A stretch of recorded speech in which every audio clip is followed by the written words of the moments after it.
नहीं तो पूरा ही बिस्तर डाल के यही सोएंगे सारे। बंद करो, बंद करो, और जो लोग फ्लैट खरीदने आ रहे हैं उनको उल्लू बनाना बंद करो। नमस्कार, मैं हूं दामिनी वशिष्ठ और आप देख रहे हैं प्रॉपर्टी मिरर, दिल्ली एनसीआर में रियल एस्टेट का फर्स्ट वेब न्यूज चैनल जो दिखाता है रियल एस्टेट की तमाम खबरें ट्रांसपेरेंसी के साथ। आज हम मौजूद हैं गुरुग्राम के सेक्टर 92 में, जहां लोगों ने करोड़ों की फ्लैट ले लिए हैं, लेकिन समस्याओं का अंबार उनके सामने इस तरीके से मौजूद है जिससे वो दिन रात सामना कर रहे हैं। सबसे पोश कही जाने वाली सोसाइटी एक नामी बिल्डर की सोसाइटी बेस्टेक में। आइए जानते हैं वहीं के रेजिडेंट से कि किस तरह की समस्याएं हैं जिनका वो सामना कर रहे हैं। मैम, क्या नाम है आपका और किस तरह की चुनौतियां हैं जिनका आप सामना कर रही हैं इस सोसाइटी के? मैम, मेरा नाम है मधु शर्मा और अभी पीछे 26 दिसंबर को बड़ा बेटा मेरा यहाँ जॉब कर रहा है और दिल्ली से मैं सिर्फ और सिर्फ इसलिए आई थी कि वहाँ पे गाड़ी खड़ी करने की बहुत बड़ी समस्या थी। फिर बेटा लेके आया कि मम्मी देखो, आप पार्किंग बहुत अच्छी है यहाँ पे, आपके जितने मर्जी गेस्ट आ जाएं। लेकिन मैंने 4 दिन पहले सुना कि पार्किंग तो बिक चुकी है। इतना बड़ा धोखा किस लिए भाई, क्यों? सच्ची बात है ये, बिल्कुल मुझे 4 दिन पहले ही पता चला कि क्या चल रहा है सोसाइटी में। और फिर मैंने उस बेटे को भी बोला, मैंने कहा बेटा आपने तो ये बोला था, ये क्या हुआ? पार्किंग ही बेच दी तो हम कहाँ गाड़ी खड़ी करेंगे? मेहमान तो सभी के आते हैं ना। 640 फैमिली में सिर्फ 22 पार्किंग सुनने को आया और उसका भी क्या भरोसा कि वो हमारी है या नहीं है, हमें क्या पता। तो मेहमानों को दिक्कत तो आएगी ना। और एक बात मैं अपनी तरफ से जो जिन्होंने खरीदी है उनके लिए बोल लूँगी, उनके लिए ज़रूर बोल लूँगी कि आप अपने ही भाई थे। एक हमारा ये गांव है या अपना एक शहर लगा लो छोटा सा, और हमारे साथ आपने मिलके ये सब किया, तो ये बहुत ही बड़ी गलत बात है। बस मेरे को इतना ही बोलना बस। तो मैम ने बताई अपनी समस्या, दिल्ली छोड़कर वो आई थी अपने बेटे के पास में और किस तरीके से एक धोखाधड़ी का सामना उन्हें करना पड़ा। तो सर आप बताइए, आपका क्या नाम है, किस तरह की समस्या है जो इस सोसाइटी में आप फेस कर रहे हैं? दीपक, जो ग्राउंड फ्लोर बिल्डर का बिक नहीं रहा था, इसने प्राइवेट पार्क अटैच करके जो लीगली नहीं दे रहे पर वो उस बायर का फुल बना रहे हैं और वो सेल आउट कर रहे हैं। अब वो बाद में डिस्प्यूट रहेगा जो ओनर है उसके बीच में, क्योंकि वो ओन कर रहा है, हमारे लिए वो कॉमन है। ये हमारा एक बहुत सेकंड इशू है। सर आपकी क्या समस्याएं हैं, क्या मुद्दे हैं सोसाइटी और बिल्डर के लेकर?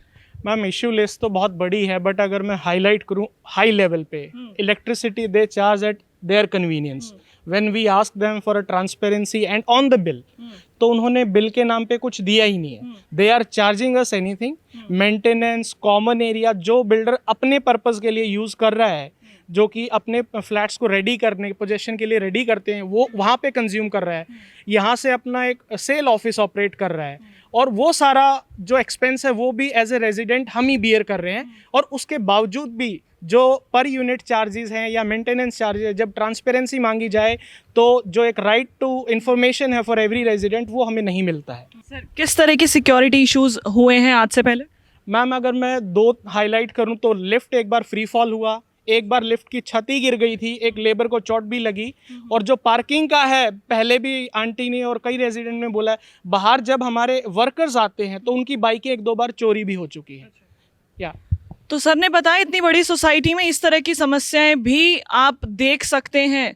सर किस तरीके की समस्याएं आप सामना कर रहे हैं और क्या कभी आपने बिल्डर से बातचीत करने की कोशिश की है? हम लोग बहुत सारा मेंटेनेंस का पैसा देते हैं और मेंटेनेंस के ऊपर से जीएसटी भी देते हैं। तो हमारा इनका ये फ़र्ज़ बनता है कि हमको सारी जो फैसिलिटीज़ हैं वो मुहैया कराएं। होता क्या है कि कोई भी चीज़ ख़राब है या कहीं कोई चीज़ की ज़रूरत है, कॉल करते हैं मेंटेनेंस में, कोई सुनता ही नहीं है, कोई जवाब ही नहीं देते हैं। तो मैं इससे बड़ा परेशान हूँ, क्योंकि अगर आप इतना मेंटेनेंस दे रहे हो, ऊपर से जीएसटी दे रहे हो, तो उसके बाद आपको फैसिलिटीज़ तो मिलनी चाहिए। क्या सर बिल्डर से जब आपने बात की थी तो किस तरह की प्रतिक्रिया बिल्डर ने दिखाई थी आपके मुद्दों को लेकर? कितने लोग वहाँ पर मौजूद थे और क्या आपके मुद्दे हैं?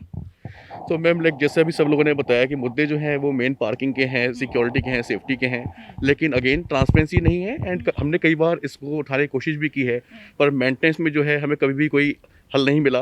1-2 बार हमने पीसफुल प्रोटेस्ट करने की कोशिश भी की, तो यहाँ पर बाउंसर्स और काफ़ी लोग आए और उन्होंने हमको डराया धमका भी। तो इसीलिए जो है आज हम लोग सब यहाँ इकट्ठे हुए हैं और अपनी आवाज़ को यहाँ उठाना चाहते हैं। तो सर ने बताया इतनी नामी सोसाइटी में बाउंसर्स के द्वारा बिल्डर अपनी मनमानी पूरी करवाता है, बिल्डर उन्हें डराता है, धमकाता है अगर कोई मुद्दे उठाता है। सर आपका क्या नाम है और किस तरह की शिकायतें हैं आपकी इस सोसाइटी और बिल्डर को लेकर? मैम देखिए, जो हमारी प्रॉब्लम्स है, मेरा नाम सलीम है, जो प्रॉब्लम्स हैं हमने डिस्प्ले भी करा हुआ है और कई बार हमने बिल्डर को लिखित में भी इसके रिगार्डिंग ईमेल्स वगैरह भी करे हुए हैं। ऐसा नहीं है कि हम सिर्फ प्रोटेस्ट करने आ जाते हैं। We have taken all the due diligence basically in terms of communicating with the builder, लेकिन वो कम्युनिकेशन का आज तक हमें कोई एक्नॉलेजमेंट भी नहीं मिला है और हमने कई बार एक कम्युनिकेशन उनके साथ किया है कि ये पर्टिनेंट इशूज़ हैं, हम यहाँ पर ऑलरेडी ओनर्स हैं, रेसिडेंट हैं, रह रहे हैं और हमारे लिए ये सेफ्टी सिक्योरिटी बहुत ज़रूरी है। एक छोटा सा एग्जांपल मैं देना चाहूँगा। Club is a common area जहाँ पर सब लोग आते हैं, रेसिडेंट्स भी आते हैं और बाहर के लोग भी आते हैं, बट क्लब के प्रेमाइसेस के अंदर में जहाँ छोटे बच्चे, बड़े, लेडीज़, जिम्नेजियम है, सब यूज़ करते हैं, उसमें एक भी CCTV कैमरा लगा नहीं है, जो कि सेफ्टी का एक बहुत ही बड़ा मुद्दा है। सर इस सोसाइटी में किस रेंज से फ्लैट्स शुरू हो रहे हैं और किस रेंज तक के फ्लैट हैं और आपने किस रेंज में फ्लैट लिया था? देखिए, अभी फ्लैट की जो कीमतें हैं थोड़ी सी रिवाइज हुई हैं, तो आई थिंक 1.15 CR ऑनवर्ड्स हैं फ्लैटों की कीमत। लेकिन ये तो आज की हम प्राइसिंग की बात कर रहे हैं, पेंडेमिक के बाद की प्राइसिंग की बात कर रहे हैं, बट यहाँ पर बहुत सारे हमारे ऐसे फेलो रेजिडेंट्स हैं जिन्होंने लॉन्च पीरियड के टाइम पे फ्लैट्स लिए थे और उस समय फ्लैट्स की जो लॉन्च प्राइस थी वो बहुत ज़्यादा थी। अगर कंपेयर करेंगे तो मतलब 1.45 से स्टार्टिंग था यहाँ पर, जो आज की डेट में 1.15 या 1.2 की हम बात कर रहे हैं। तो इमेजिन, चलिए मैंने तो कम रेट में लिया अराउंड द पेंडेमिक टाइम, लेकिन हो सकता है इन्होंने जो है फुल प्राइस पे लिया होगा, तो जो प्रॉमिसेस जो करे गए थे वो प्रॉमिसेस अभी तक हमें फुलफिल नहीं हुए। जाहिर है इतने बड़े ब्रांड को लेकर अगर आप चलते हैं तो विश्वास एक अपने आप बन जाता है, लेकिन उस विश्वास को जब तोड़ने की बात आती है तो बेस्टेक से बड़ा उदाहरण आपके सामने आज की तारीख में कोई नहीं है। मैम आप जानती है एक मकान को घर बनाने वाली एक औरत ही होती है, तो आप क्या अपील करेंगी उन लोगों से जो यहाँ पर इंटरेस्टेड बायर हैं, जो अपने सपनों का आशियाना खरीदना चाहते हैं, उनके लिए क्या मैसेज देना चाहेंगी, क्या अपील करेंगी? बिल्कुल मैम, आपने ठीक कहा। शुरू में जब आए तो इस कंपनी का बेस्टेक कंपनी का नाम सुना था, वो मैंने नहीं, बच्चे पढ़े लिखे हैं, इन्होंने बताया और 2-4 से पूछा कि बेस्टेक कंपनी काफ़ी अच्छी है।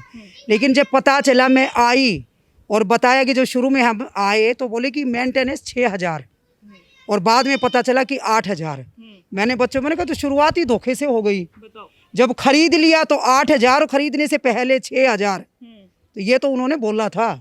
और क्या क्या कि जब मैंने सुना कि पुलिस, मतलब सोसाइटी में पुलिस किस लिए आती है भाई सोसाइटी में? जब तुम बैठे हो मेंटेनेंस वाले, इतनी सेफ्टी है, इतनी सिक्योरिटी है, तो तुम हमारे लिए पुलिस बुलाओगे? ये कौन सी बात हुई भाई? तो ये तो बिल्कुल गलत बात है ना। और उस सही बात, मेन मुद्दा यही था कि दिल्ली मैंने सिर्फ पार्किंग के पीछे छोड़ी थी कि गाड़ियों के मेहमान आ रहे हैं तो गाड़ियां खड़ी होंगी, या जो और भी बहुत है। कभी किसी का कोई पत्थर गिर गया, कभी 15 दिन में आ रहे, कभी महीने में आ रहे हैं, कोई आ ही नहीं रहा टाइम पे। मैंने कहा ये देखो, ये बेस्टेक जिसका नाम, और जब घुसे इसके अंदर और जो रहना शुरू किया 26 दिसंबर से आज 10 महीने हो गए, तो ये बिल्कुल जीरो, मेरी नज़र में ये सोसाइटी बिल्कुल जीरो है, कोई कुछ भी कहे। तो मैम आप उन लोगों को क्या मैसेज देना चाहेंगी कि अपनी ज़िंदगी भर की गाड़ी जमा पूंजी वो क्या देखकर लगाएं, अगर वो कहीं पर अपना आशियाना खरीदना चाहते हैं? जो धोखाधड़ी को आप सामना कर रही हैं, जो आपके सामने आई, तो वो आगे आने वाले उन सभी के सामने ना आए। मैं बिल्कुल यही बोलूँगी कि जो भी कोई मेरा भाई बहन, कोई बच्चा, कोई भी आए तो अच्छे से, बिल्कुल सहज भाव से पूरी जाँच पड़ताल करना। ये जो बैठे हैं बिल्डर, इनका कोई भरोसा नहीं है। ये मालिक जो बैठे, कोई भरोसा नहीं है इनका। बस ये करते हैं पैसे से प्यार, उसी पैसे में कोई ढंग की चीज़ नहीं देते हमें। तो यही है कि अपनी मेहनत की कमाई, कोई रिटायर होके आए आर्मी से, कोई पुलिस से, उस मेहनत की कमाई को ज़रा सोच समझ कर लगाएं और इनके झांसे में कभी ना आए। पूरी जांच पड़ताल करके तब आप सोसाइटी में अंदर घुसो। तो ये थे हमारे साथ में बेस्टेक के कुछ रेजिडेंट्स जिन्होंने बताया किस तरीके से उनके साथ में धोखाधड़ी के मामले आए दिन होते हैं, और अगर वो अपनी आवाज़ उठाते हैं तो किस तरीके से बिल्डर, बाउंसर्स और पुलिस फोर्स को बुलाकर उनके साथ में मनमानी करता है, और कैसे इन लोगों को मूलभूत सुविधाओं के लिए तरसना पड़ता है। सवाल ये उठता है कि अगर इतने बड़े ब्रांड के ऊपर भी इल्ज़ाम और इतने सारे शक के दायरे में वो बिल्डर आता है, तो लोग आखिर जाए तो जाए कहाँ? लोग अपना सपनों का आशियाना कहाँ लें, कहाँ ढूंढे? अब देखना ये होगा कि बिल्डर कितनी जल्दी इन सभी मुद्दों को, शिकायतों को रिजॉल्व करता है, और यदि ऐसा नहीं होता तो सरकार इसके ऊपर क्या कदम उठाती है। रियल एस्टेट की अन्य खबरें जानने के लिए हमारे साथ में देखते रहिए प्रॉपर्टी मिरर। मैं हूं आपके साथ में दामिनी वशिष्ठ, कैमरामैन राघव खन्ना के साथ